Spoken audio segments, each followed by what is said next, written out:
চলতি বছরেই হতে চলেছে রাজ্যের বিধানসভা নির্বাচন, আর সময় যত এগোচ্ছে ততই চড়ছে রাজ্য রাজনীতির পারদ। বঙ্গ রাজনীতিতে ঘটে যাচ্ছে বিভিন্ন ঘটনা। এই প্রতিবেদনেও তেমনই একটি ঘটনার কথা জানাবো আপনাদের। জানিয়ে ইতিমধ্যে রাজনৈতিক মহলে প্রবল চর্চা শুরু হয়েছে।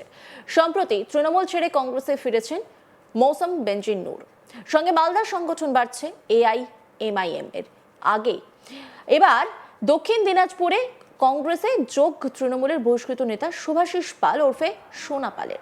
শুক্রবার বালুরঘাটে জেলা কংগ্রেস পার্টি অফিস চত্বরে হাজার হাজার কর্মী সমর্থকের সামনে কংগ্রেসে যোগদান করেন সোনা পাল। তার হাতে দলীয় পতাকা তুলে দেন প্রদেশ কংগ্রেস সভাপতি শুভঙ্কর সরকার, গোলাম আহমেদ মীর সাহেব সহ কংগ্রেস নেতৃত্ব। হরিরামপুর বিধানসভা এলাকা থেকে সোনা পাল সহ আরো অনেকেই কংগ্রেসে যোগ দেন। দক্ষিণ দিনাজপুরের বালুরঘাট, তপন ও গঙ্গারামপুর এই তিনটি আসনে বিজেপির দখলে।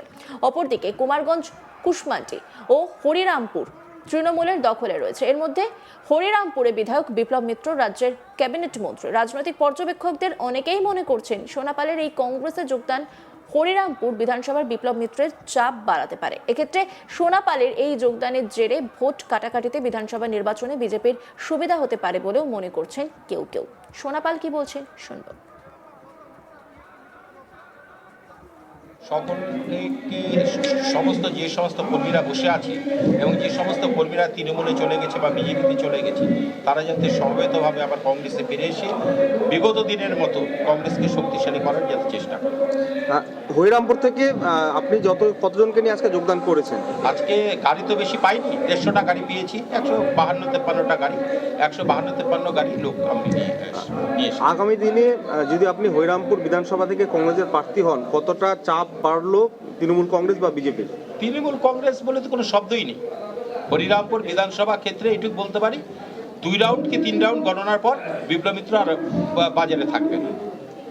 কত সাল থেকে আপনি তৃণমূলে যোগদান করেছিলেন? আমি 2012 সালে যখন তৃণমূল জাতীয় কংগ্রেস আমাকে বহিষ্কার করে, সেই সময় আমি তৃণমূল কংগ্রেসে যোগদান করি। আবার 2014 সালের 3রা ডিসেম্বর আমাকে বহিষ্কার করে। আমি পূর্ত কর্মাধ্যক্ষ দক্ষিণ দিনাজপুর জেলা পরিষদে ছিলাম, সেখান থেকে আমাকে বহিষ্কার করে আমি পদত্যাগ করে আমি চলে আসি। তারপরে 2016 সালে অভিষেক ব্যানার্জি আমাকে বালুরঘাটে এসে তৃণমূল কংগ্রেসে যোগদান করায় এবং 2016 থেকে 2018 সাল পর্যন্ত আবার তৃণমূল করি। 18 সালে বিপ্লব মিত্র আমাকে সরিয়ে দেয়, আবার বহিষ্কার করে। 18 সালের পর 2019 সালে যখন বিপ্লব মিত্র বিজেপিতে চলে যায়, অর্পিতা ঘোষ, অভিষেক ব্যানার্জির নেতৃত্বে আমি আবার তৃণমূল কংগ্রেসে যোগদান করে আপনারা জানেন জেলা পরিষদ, গঙ্গারামপুর পৌরসভা সব কিছু পুনরায় তৃণমূল কংগ্রেসের দখলে নিয়ে আসার পর বিপ্লব মিত্র দলে ফিরে এবং আমাকে আবার দল থেকে বহিষ্কার করে দেয়। বারবার আপনাকে বহিষ্কার করার কারণ কি মনে করেন? ওরা প্রতিহিংসা, কারণ ওদের যোগ্যতা আমার মতো নেই। কারণ আমি দেখিয়ে দিয়েছি যে 13 সাল বা প্রথমে দেখিয়ে দিয়েছি 2011 সালে বিধানসভা জিতে হারু মিত্রকে জিতা মিত্রতে পরিণত করে এবং 2013 সালে পঞ্চায়েতগুলো দখল করে 2019 সালে যখন বিপ্লব মিত্র বিজেপিতে চলে যায়, সারা জেলা তিনি বলছিলেন যে সমস্ত জেলা তার দখলে। আমরা সেবার জেলা পরিষদ 2019 সালে জেলা পরিষদ, গঙ্গারামপুর পৌরসভা, বুনিয়াদপুর পৌরসভা পুনরায় আমরা কিন্তু তৃণমূল কংগ্রেসের দখল করে নিয়ে আসি। এই ভয়ে বিপ্লব মিত্র দেখলো তার প্রতিদ্বন্দ্বী আমি, তাহলে একে হাঁটিয়ে রাখতে হবে, হরিরামপুর বিধানসভার যাতে ভবিষ্যতে দাবিদার না হতে পারে, তার জন্য তিনি বিভিন্নভাবে আমাকে অপদস্থ করে আমাকে সরিয়ে রাখছেন। আবার নিকটতম প্রতিদ্বন্দ্বী বিজেপি। এতদিন বসে থাকার পরে আবার রাজনীতিতে ফেরা, কি বার্তা দেবেন মানুষ? কারণ মাঝখানে আমার একটু শারীরিক অসুস্থতা ছিল, তারপর যখন আমি দলে নামলাম, আমি যখন আছি, আমি মানুষের সঙ্গে আছি। মানুষ যখন বুঝতে পেরেছে আমি আবার আছি, আমি হরিরামপুর ব্লকটা, বংশের ব্লকটা ঘোরার সাথে সাথে হাজার হাজার কর্মী রাস্তায় নেমে এসে দলটাকে সমৃদ্ধ করছে এবং আমরা ঐক্যবদ্ধভাবে হরিরামপুর বিধানসভাটাকে শক্তিশালী করবো এবং জেলাকে শক্তিশালী। সোনাদা, 2017 সালে আপনি বলেছিলেন I am the last person of Harirampur.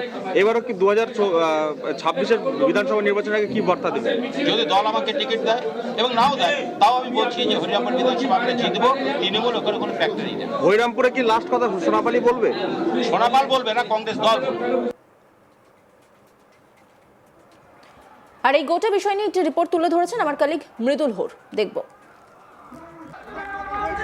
Malda মৌসম নূর, উত্তর দিনাজপুরের অমল আচার্য, এবারে দক্ষিণ দিনাজপুরে সুভাষিস পাল অথবা সোনা পাল। এই তিনজনেই কিন্তু তৃণমূলের সাইড লাইনে ছিল, পরবর্তীকালে তারা কংগ্রেসে যোগ দিল।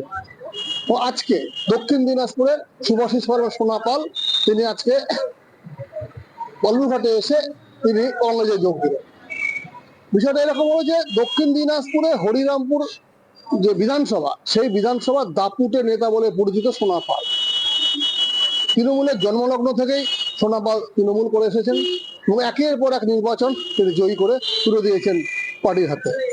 এবারে সোনা পাল সাইড লাইন হয়েছিল দীর্ঘদিন ধরে, মাঝখানে কিছুদিনের জন্য বিজেপির সঙ্গে একটু সঙ্গ নিয়েছিল, পরবর্তীকালে অসুস্থ হয়ে পড়েন, তারপরে আবার স্বমহিমায় সোনা পাল রাজনীতিতে ফিরলেন। আজকে দেখা গেল কয়েক হাজার দলীয় কর্মী সমর্থক নিয়ে সোনা পাল বালুরঘাটে প্রদেশ সভাপতির হাত থেকে কংগ্রেসের দলীয় পতাকা তুলে নিলেন। রাজনৈতিক মহল মনে করছে যে সোনা পাল আজকে কংগ্রেসে ফিরে যাওয়াতে আখেরে লাভ হবে বিজেপির। তার কারণ যে গত বিধানসভা নির্বাচনে বিপ্লব মিত্র হরিরামপুর থেকে প্রায় 22,000 ভোটে এগিয়ে ছিল, মানে জয়ী হয়েছিল। পরবর্তীকালে লোকসভা নির্বাচনে সেই হরিরামপুর এলাকা থেকে দেখা গেছে যে বিপ্লব মিত্র তার লিড কমে প্রায় 10,000 এসে গেছিল, অর্থাৎ হরিরামপুরে কিন্তু মেকআপ দিয়ে দিয়েছিল বিজেপি। এবারে যদি সোনা পাল কংগ্রেসে আসে, তাহলে কংগ্রেসের যে সোনা পাল যে ভোটটা কাটবে সেটা কিন্তু মূলত তৃণমূলের ভোটে কেটে নিয়ে আসবে। ফলে সেই ক্ষেত্রে কিন্তু বলা যেতে পারে যে হরিরামপুর কিন্তু বিজেপির ফেভারের দিকে যেতে চলেছে। এখন দেখার যে তৃণমূল এটা কিভাবে মোকাবেলা করে। সোনা পালের দাবি যে সেখানে তৃণমূলকে তিনি শেষ করে দেবে, নিশ্চিহ্ন করে দেবে, কারণ দলীয় যে নেতা বিপ্লব মিত্র তার রাগ সেটা পরিষ্কার বোঝা গেল। এবারে দেখার, যদিও কংগ্রেস সভাপতি বলছেন যে গোটা রাজ্য জুড়েই কিন্তু কংগ্রেসের আজকে উত্থান হচ্ছে, বিভিন্ন জায়গা থেকে বিভিন্ন কংগ্রেস যারা কংগ্রেস কর্মীরা তৃণমূলে গেছিল তারা ফিরে এসেছে আবার বা আসছে, সেই জায়গায় দেখার। এবারে বিধানসভা নির্বাচনে কি হয় ওটা দক্ষিণ দিনাজপুরেই। ওটা দক্ষিণ দিনাজপুরে বিজেপি যে লোকসভা ভোটে যতটা এগিয়ে ছিল বিভিন্ন আসনে, অন্তত 5টি আসনে কিন্তু এগিয়ে ছিল, 3টি তাদের দখলে আছে আর 2টিতে তারা এগিয়ে ছিল। এবারে দেখা হরিরামপুরে কি হয়। চলতি বছরেই হতে চলেছে রাজ্যের বিধানসভা নির্বাচন, আর সময় যত এগোচ্ছে ততই চড়ছে রাজ্যের রাজনীতির পারদ। বঙ্গ রাজনীতিতেই ঘটে যাচ্ছে বিভিন্ন ঘটনা। এই প্রতিবেদনেও তেমন একটি ঘটনার কথা জানাবো আপনাদের, যা ইতিমধ্যে রাজনৈতিক মহলে প্রবল চর্চা শুরু হয়েছে। সম্প্রতি তৃণমূল ছেড়ে কংগ্রেসে ফিরেছেন মৌসম নূর, সঙ্গে মালদা সংগঠন বাড়ছে AIMIM এর। আর এবার দক্ষিণ দিনাজপুরে কংগ্রেসের যোগ তৃণমূলের বহিষ্কৃত নেতা সুভাষিস পাল ওরফে সোনা পালের। অন্যান্য খবরের আপডেটের জন্য অবশ্যই নজর রাখুন আজ তাক বাংলার ইউটিউব স্ট্রিমিংয়ে। লাইক, কমেন্ট, শেয়ার এবং সাবস্ক্রাইব করতে ভুলবেন না।